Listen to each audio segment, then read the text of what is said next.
Hello everyone, Strategist here, and for today's video we'll be covering the Goblin Ancestry for Pathfinder 2. I am trying to get a Thea 2 video out, but it keeps resetting on me, and I keep losing all the little lines in progress.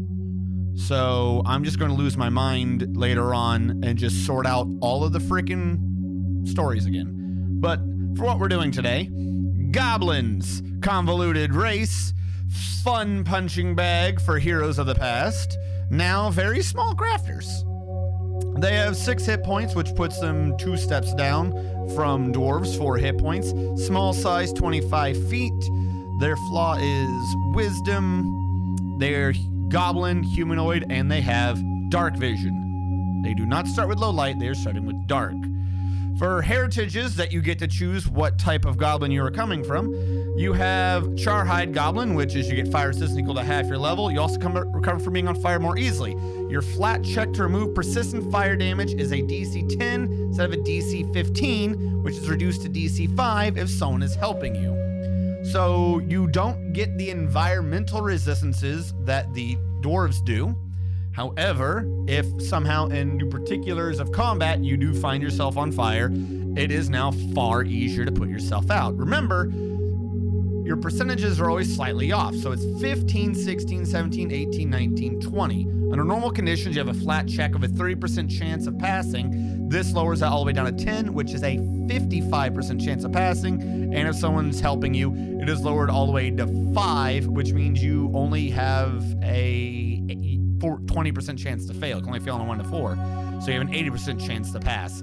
It's less environmentally effective, but in terms of actual mishaps that could happen, it's not necessarily a bad choice. Iron Gut Goblin, you gain a +2 circumstance bonus on saving throws against afflictions, against gaining sickened condition, and to remove the sickened condition. When you roll success on a fortitude save affected by this bonus, you get a critical success instead. All these benefits apply only when the affliction or condition resulted from something you ingested. Now, there is a second part to this I'll cover, but first of all, while that is slightly niche, that is a very good effect versus any ingested effects, a +2 bonus, and if that +2 is already enough to make you pass, instead of a success, you get a critical success, which as far as I can tell is Pathfinder 2's equivalent of evasion for that effect. So you get ingested poison evasion. And then what is really useful, the top half, which is more for downtime things, as well as one random line that makes it good for in the middle of combat. For downtimes, you can subsist on food that most folks considered spoiled. You keep yourself fed with poor meals in a settlement as long as garbage is readily available. If you're in a settlement, garbage is readily available. I don't even want to know what kind of post-apocalyptic, futuristic timeline is going on where your DM says there's no garbage in a settlement. There's garbage. There's garbage. Without using the subsist downtime activity. What this means is you're able to get more downtime activity done in the same amount of downtime because you don't need to do some specific thing to be getting your food. You could just say, well, I eat garbage, so I'm doing this other thing. An example of downtime activity would be crafting or running a business or trying to get money. Normally, in those rules, we'll cover them later, but it'll be like, okay, well, you can do this, say, for like 2 days or like, an hour or a couple hours a day or whatever, but don't forget, you also can only do this so long because after all, you have to feed yourself. Well, by this, while lore it says you are having to waste time eating because you're needing to go through garbage, mechanically, it just says you don't have to spend any time. So, good. And then also, you can eat and drink things when you are sickened. There are going to be effects in the game that are going to make you sickened. This would prevent you from doing potions and the like.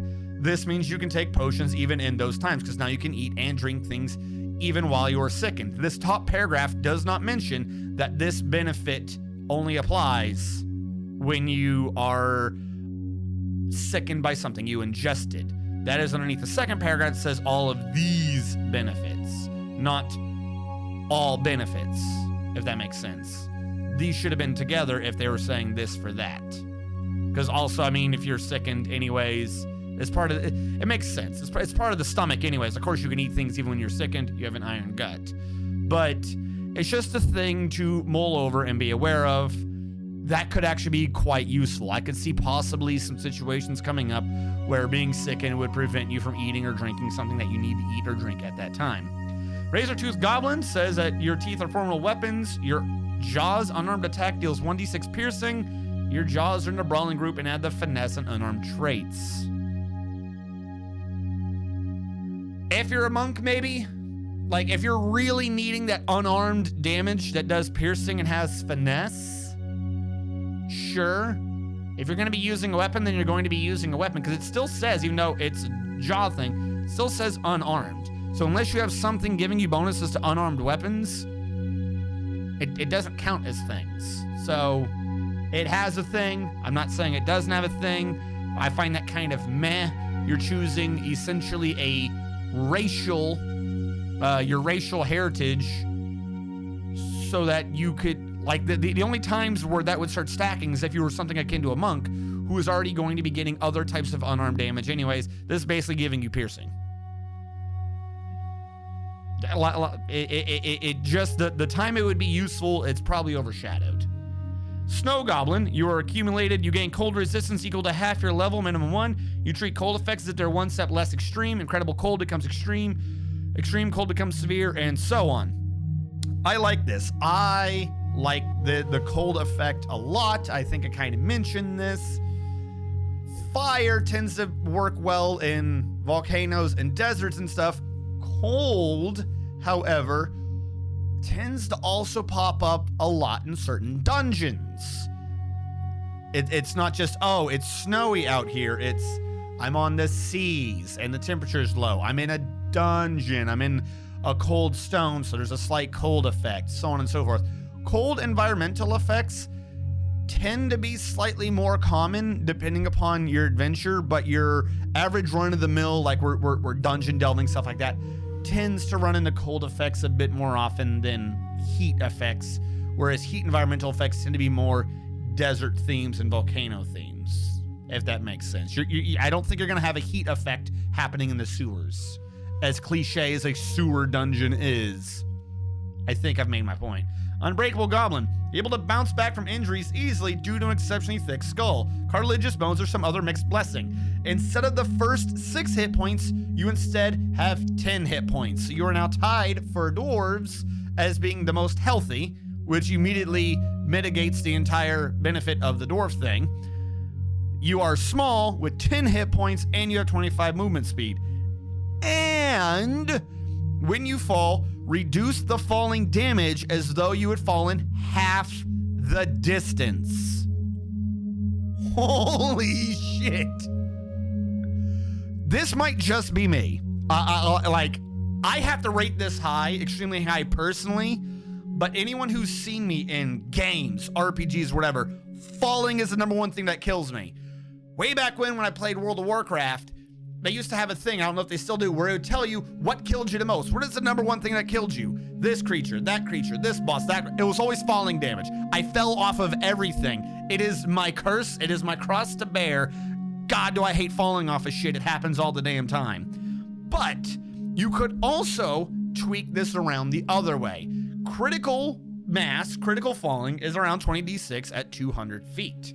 Basically means you can fall 400 feet at around that. Instead of 10 feet, you fall 20 feet for it to equate to 10 feet. 10 equates to 5, so on and so forth. This is really useful if you're purposely jumping down from things. Purposely jumping down from things, you know, reduces the height a bit. You know, you get what I'm saying. This is, besides the extra hit points, it's not much, I grant you, but that's pretty cool. 4 extra hit points and just having falling damage. Personally, I would always choose that because I fall off of everything. But for actual gameplay recommendations, other than Razor-Tooth, these are all pretty good ones. All around, these are all pretty good ones, other than that Razor-Tooth thing. I don't know what's going on with the Razor-Tooth thing. Charhide is slightly less effective than what we've seen before for similar heat-based ones, but still okay. Iron Gut, I like that. I could see a lot of situations where that would pop up. Razor Tooth, I just feel like that would be overshadowed by other effects if you're going for that type of build. Snow Goblin, really good, really good. Like I said, water, cold, sewers. There are a lot of times cold events. And then for me, I mean, 4 extra hit points. And then also have all falling distance. I would always personally take Unbreakable Goblin. I could see why people would say, no, just don't be an idiot, don't fall off of things. But I fall off of everything. I like Unbreakable Goblin. Also, they've kind of tweaked how jumping and falling works in Pathfinder 2. So there are some oddities to how it works, and I could see that comboing in well to Unbreakable Goblin. Namely being falling damage seems to be now done off the math of calculating from where you started to where you ended. So if I jump up 30 feet, screw up, and then fall down a cliff and then fall down 10, I didn't fall 40, I fell down 10. Granted, that might have been mostly just a barbarian thing, but there's some times where falling is no longer calculated the way it used to be. Unbreakable Goblin would really help with that. But on to the Ancestry feats. For Burn It, fire fascinates you. Your fire and alchemical items that deal fire damage gains a status bonus damage equal to half the spell's level or 1/4 of the item's level. You also gain a +1 status bonus to any persistent fire damage you deal. So, anything that deals fire damage gains a status bonus to damage equal to half the spell's level. Some spells, you now have a 10th level spell in this. They're not many, I'm just pointing out that they exist. So mathematically, the max for that would be 5. Or 1/4 the item's level. The item level could be 20. Quarter, that would be 5. So 5 more damage, but also +1 bonus to any persistent fire damage deal. It's not the greatest thing, though it is robust. Not only does it affect your spells, but any items and alchemical items that deal fire damage. That's pretty useful that also affects items. While that's okay and passable and good now and robust, because it affects items, this is like one of those future predictions. There's going to be an item. There's going to be an item at some point that they're going to release in a book in about a year or so, probably minimum, where they're going to put in more. They're going to put in at least another alchemical fire item, and they're not going to put 2 to 2 together. Someone's going to make a mistake here. We're just waiting for the developers to forget that this Ancestry feat exists, and that item is going to be mucho OPO. It's going to be broken. It's going to be broken because of this feat. It may not exist yet. I haven't gone through all the items. It may not exist yet, but the fact that that affects items means that there's going to be a combo at some point. Also, you also gain a +1 status bonus to any persistent fire damage you deal. This one is slightly differently worded. They changed up the words. Your spells and alchemical items do more damage. You also do 1 set to any persistent fire damage you deal. It doesn't say items, it doesn't say spells, which means depending upon how lenient your DM is, I could see this being an argument. You could argue for purposely triggering environmental fire that is a persistent fire damage I dealt. If I throw a torch at you and it deals fire, somehow you catch fire from a torch, you get what I'm saying. It has wiggle room. I think Reed as intended they meant an item, an alchemical item, or a spell again. I think they mean something that you have directly done. Read as written, it just says persistent fire damage you deal. There is wiggle room there. City Scavenger, you know that the greatest treasure often looks like refuse, blah, blah, blah. You gain a +1 circumstance bonus on checks to subsist and use society or survival when you subsist in a settlement. By itself, there's more to this, but that part right there, okay, but not necessary. Because in a city, you might not necessarily need to subsist. After all, the thing earlier said we don't even need to do that check. But this does say You can just to subsist. So if you're not in one of those towns, you still get a bonus. When you subsist in a city, you also gather valuable junk that the silly Longshanks threw away. You can earn income using society or survival in the same time as you subsist, without spending any additional days of downtime. You also gain a +1 circumstance bonus to this check. If you have the Iron Gut Goblin heritage, increase this bonus to 2. So, while Iron Gut Goblin says you don't need to subsist, you can now use time for subsistence to also be doing income. You could do the 2 at the same time, which means you could be doing better subsistence checks, so possibly better bonuses or whatever. This kind of wraps it in. This kind of ties it in together. Whereas before I pointed out that meant you don't necessarily need to waste time subsisting while you're earning income, where normally you'd have to do something like earn income, take a break to subsist.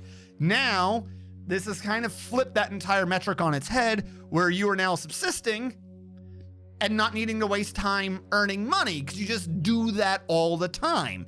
And if you had the 2 combo together, you get a +2 bonuses to those checks to both earning income and subsistence. You're doing 2 different actions at the same time.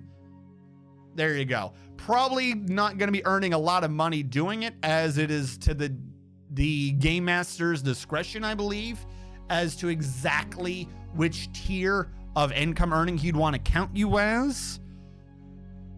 But if you're going to be doing one, you might as well be doing both. Seems useful. Goblin Lore. It's the skills. It's the skill things that we've done before. You get the 2 skills, you become trained in one of them. If you already have another skill, it combos well. The 2 for this are nature and stealth.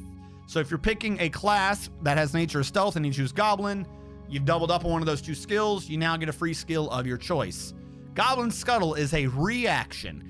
If an ally ends a move adjacent to you, you can spend your reaction to immediately do a 5-foot step. To be like, no, I'm not near you. Which, okay. It's, depending on how this is done in the order of movements, this is either just funny and goofy. Like, it's good for positioning, don't get me wrong. If the ally can only get near you and you can't necessarily 5-foot step.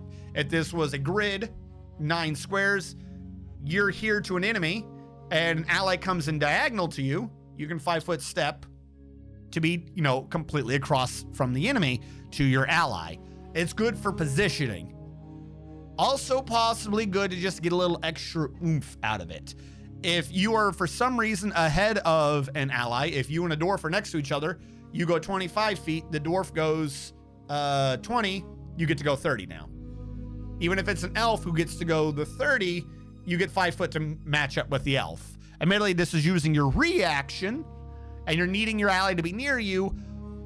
But if you and the elf are only doing 1 move actions and you're not worried about losing your reaction, you could kind of be matching the elf in terms of movement, if you're trying to get somewhere that doesn't necessarily require double moves to get there.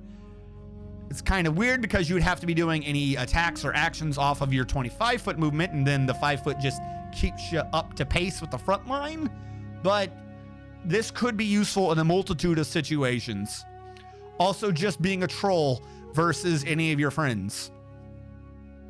Straight up, if one of them's coming up to you because they caught you stealing something, you just 5-foot step away from them. Yes, they're trying to oppose you, but at this point it becomes a grand philosophical debate as to what is an enemy or an ally in that case. Because they're trying to get it back from you. You're like, nope, I'm not there. Goblin Song takes 1 of your 3 actions per round. Attempt a performance check against the will DC of a single enemy within 30 feet, which means if you're doing this, you'd want your performance to be trained at the very least so that its number was generally matching your opponent's number. Within 30 feet, this has all the usual traits and restrictions of a performance check. You can affect up to 2 targets within range if you have expert proficiency in performance, 4 if you have master, and 8 if you have legendary. If you succeed, they take a -1 status penalty to perception and will saves for 1 round. Now, all things being equal, you'll be succeeding 55% of the time because you'll be matching them and you have the 11. Actually, yeah, 55. If you roll if you match their DC or higher, you pass. That's rolling a 10. All things being equal. Critical success being 10 above that, in this case under normal conditions, would be rolling a 20, or if you are more trained or have an extra little bonus, you get some extra numbers to that. They take the -1 status penalty to perception checks and will saves for 1 full minute. Will saves is good. Perception checks is really good because there are a lot of things that make it easier to hide now in the middle of combat. So causing your opponent to take even a 1 penalty on perception checks for 1 minute, that's one action of your 3 actions around, so that you have 10 rounds of the enemy getting a -1 status penalty. So that's pretty good. If you critically fail, which means a nat 1 or 10 or more below your opponent, they are temporarily immune to attempts to use Goblin Song for 1 hour. What this means is a couple things. One, it doesn't mention being immune under anything else.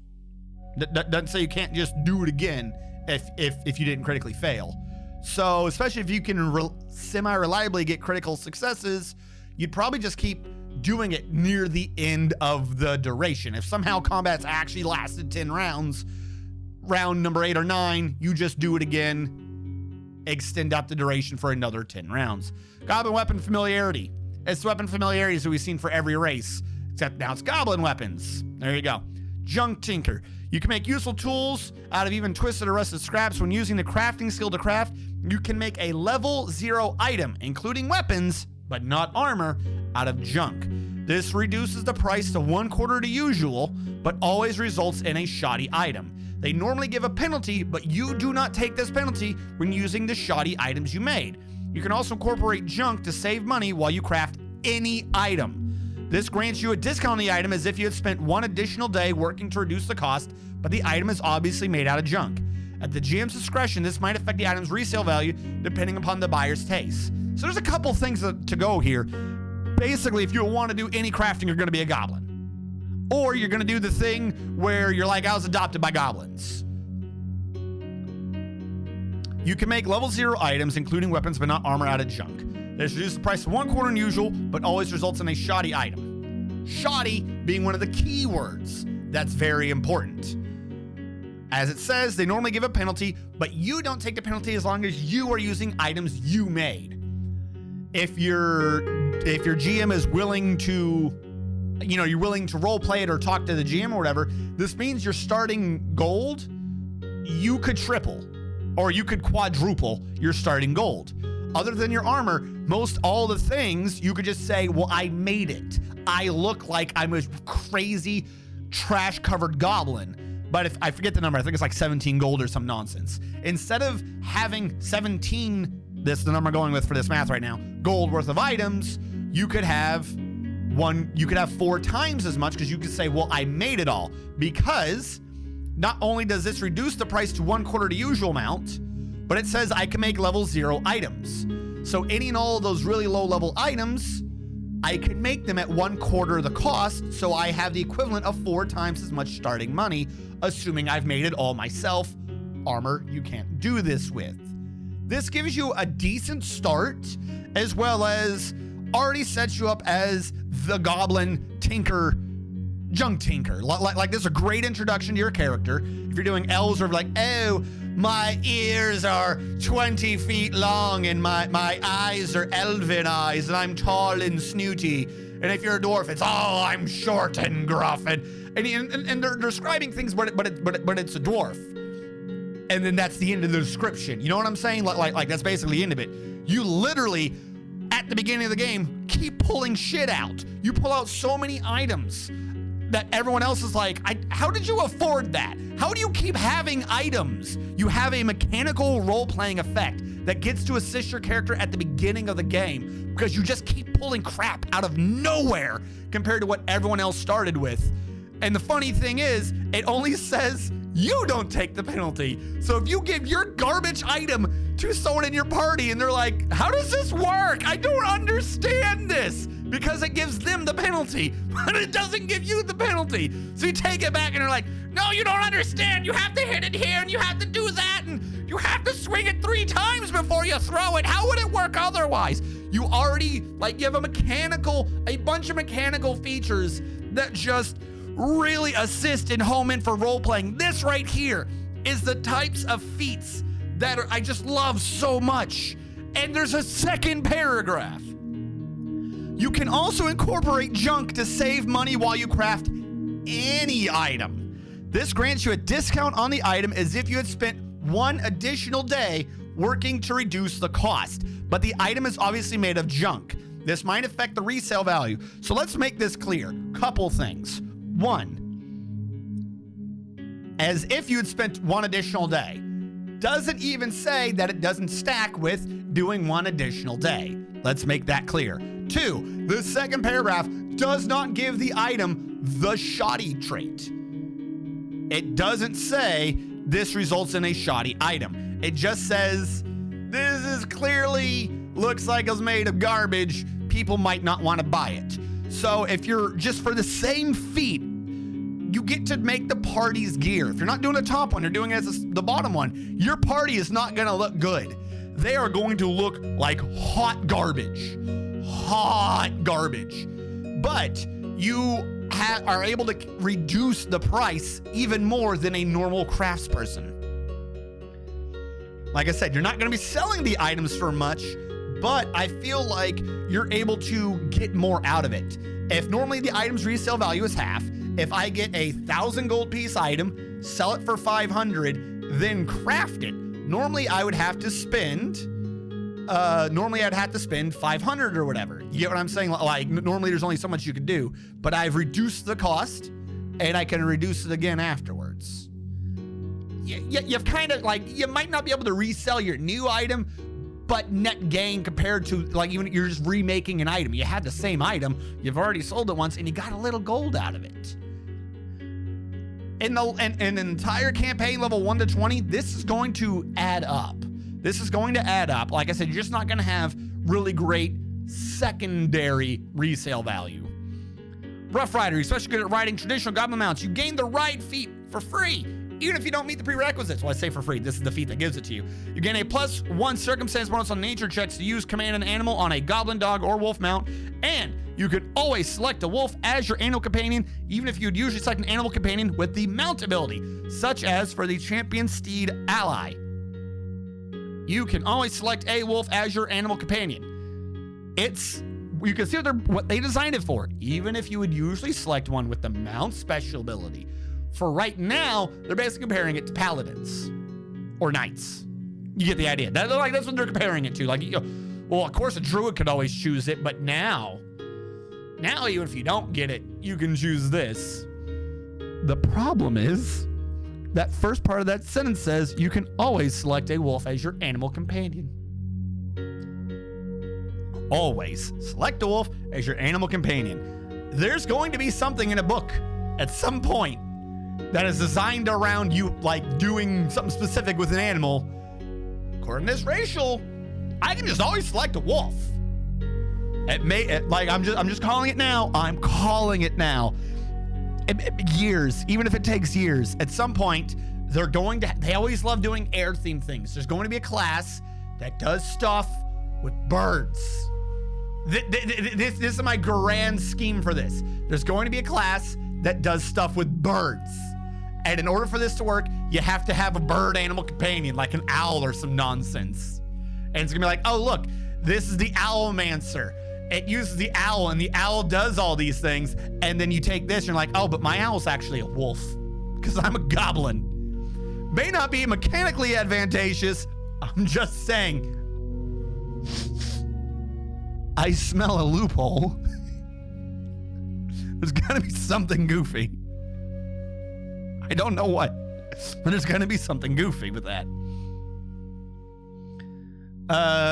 Because this doesn't mention that, like, it's clearly for a mount. It's clearly for things with mount, but this sentence, part of this sentence does not say for mount. Very sneaky. Taller folk really pay attention to shadows at their feet, and you take full advantages. You move 5 feet farther when you take the sneak action up to your speed. In addition, as long as you continue to use sneak actions and succeed at your stealth check, you do not become observed if you don't have cover or greater cover and are not concealed at the end of the sneak action. As long as you have cover, greater cover, or are concealed at the end of your turn. So, normally, I'm behind cover or concealment. At the end of whatever my action is, if I move out but I haven't stabbed a dude, like I didn't stab a dude from this position, he can see me. I'm no longer visible. As I run out, suddenly he can see me. According to Very Sneaky, you have a full turn's worth of invisibility. Basically, if you ever get cover, greater cover, or concealment, you have up to the end of your turn to not be seen. As long as you continue to use sneak actions to succeed at your stealth check, you do not become observed if you're not at the end of your sneak. So yeah, you could charge out, but you could do 2 actions of sneak to get up to an opponent at faster speed, by the way, and then attack him without him knowing you're there. Under normal conditions, if you sneak, you would have to sneak from cover to cover or concealment to concealment, and he didn't see you in the middle.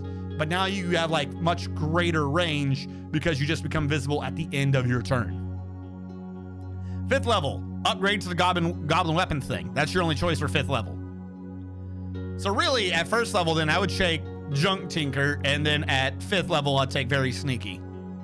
Junk Tinker would need to be at level 1 just to really make this part exceptionally useful for the beginning of your character. It's still good after it. Very good after it, but this is a level 1 as far as I'm aware. This is really good at level 1 and peters out at higher and higher levels. Level 9, after years of crawling and climbing through caverns, you can climb. You just gain a climb speed of 10 feet. You gain a climb speed. So there are a lot of things. There are a lot of rules that just tend to be bypassed as soon as you have a speed for it.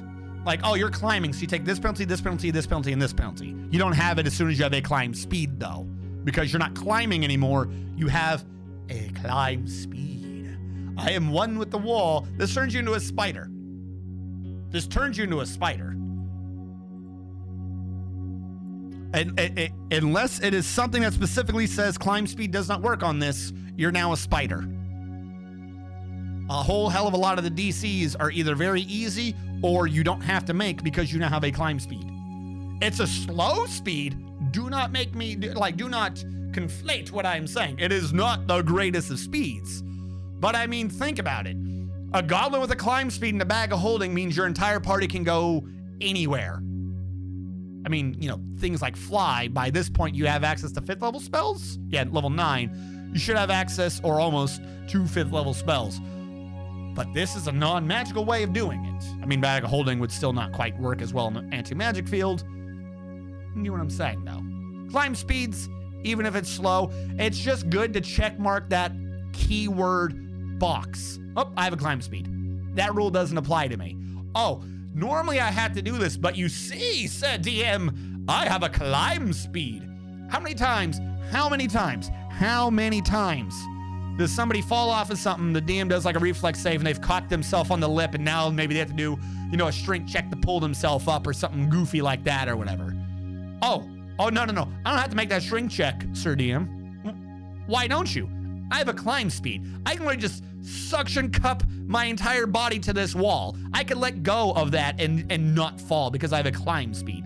Like, this is a keyword. They don't highlight it like it's a keyword. If I were redoing Pathfinder and I was putting in keywords, I would consider climb speed a keyword. But climb speed bypasses a whole lot of things that can happen. It's only 10 feet, but having a climb speed is key. Skittering Scuttle. You can scuttle further and faster when maneuvering alongside allies. When you use Goblin Scuttle, which was a reaction, take a 5-foot step if an ally ended their movement next to you. You can stride up to half your speed instead of stepping. You already have 25 feet. Half your speed, I think it would probably be rounded down, means you get 10 foot. So you can move 25 feet. The elf can come up near you, be 5 feet ahead of you, and as a reaction, you go 10 feet ahead. Just so you can be faster than the elf if you're only doing movement speeds. It's okay. Like I said, there are uses for this.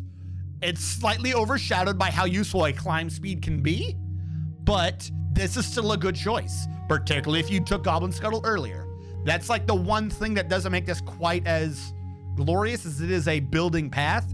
So you would have already needed to take Goblin Scuttle, and if you already took Goblin Scuttle, this would clearly be your clear choice.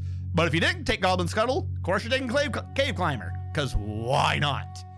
Also, if you have Cave Climber and you mix that with the other stealthy one, very sneaky, some way I can just see like people popping off of the roof and like stabbing people. Because as long as I'm behind cover or concealment, and it depends on like what's on the wall or whatever, there's got to be some easy way to slowly sneak around on the ceiling and just drop down and just like stab him in the head. I can see this happening. Weapon Expertise is the penultimate of the Goblin Weapon Familiarity, and very, very sneaky. You can move up to your speed when you use the sneak action, and you no longer need to have cover or greater cover or be concealed to hide or sneak. That's it.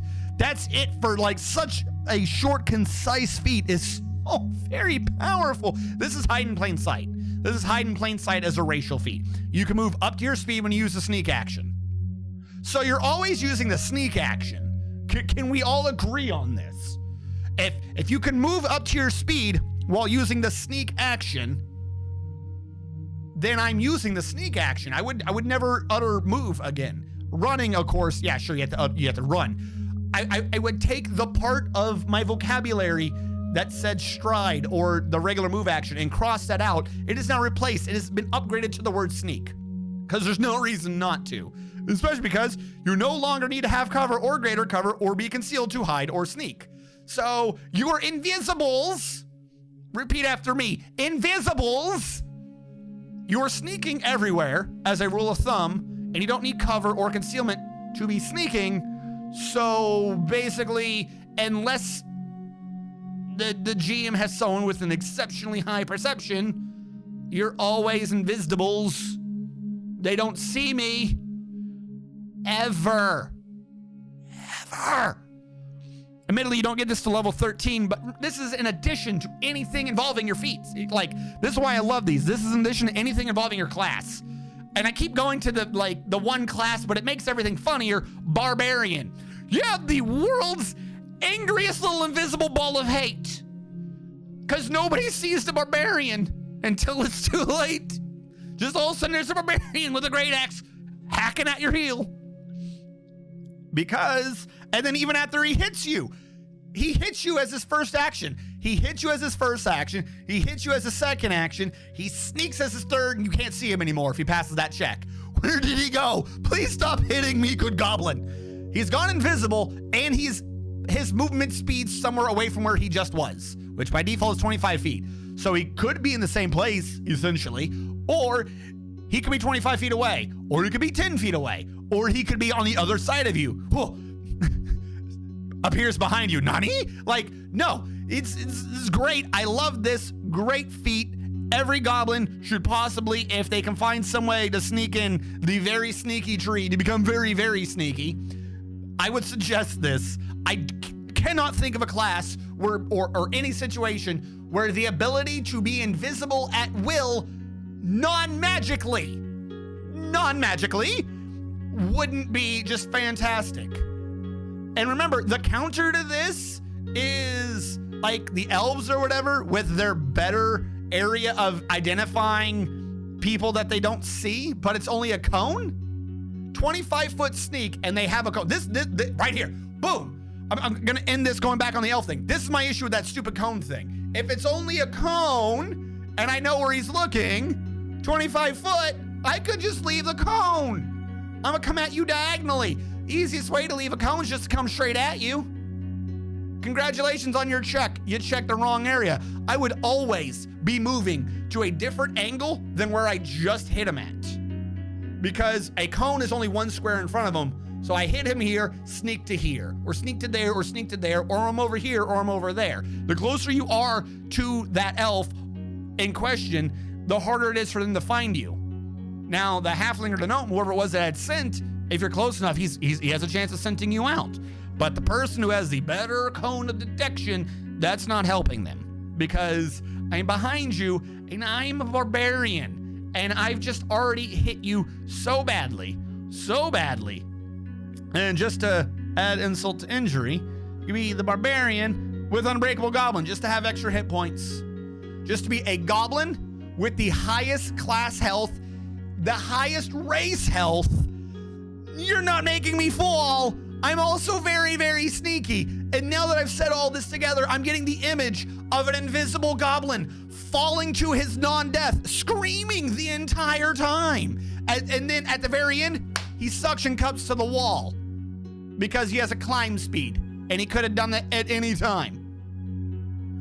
Goblins are the greatest way to make any class be the most annoying rogue. Any class. Be a wizard. Be a monk. Be the world's sneakiest damn monk. Be a barbarian. Be a cleric. Pray about out loud about how your enemies are doing things. It's fantastic. Goblins. I love them.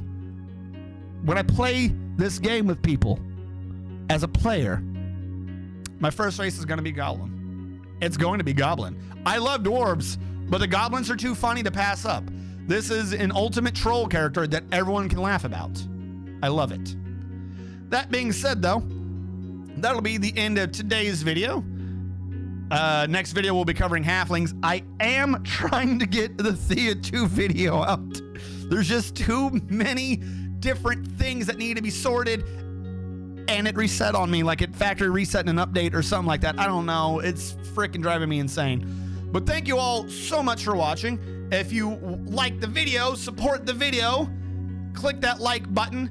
Maybe play it back again another time. Put the volume down if you want. Just help it so everyone can see the glory of goblins. If you like my channel and would like more of similar content, click that subscribe button. Really helps out. Thank you all so much for watching. I'll catch you guys next time.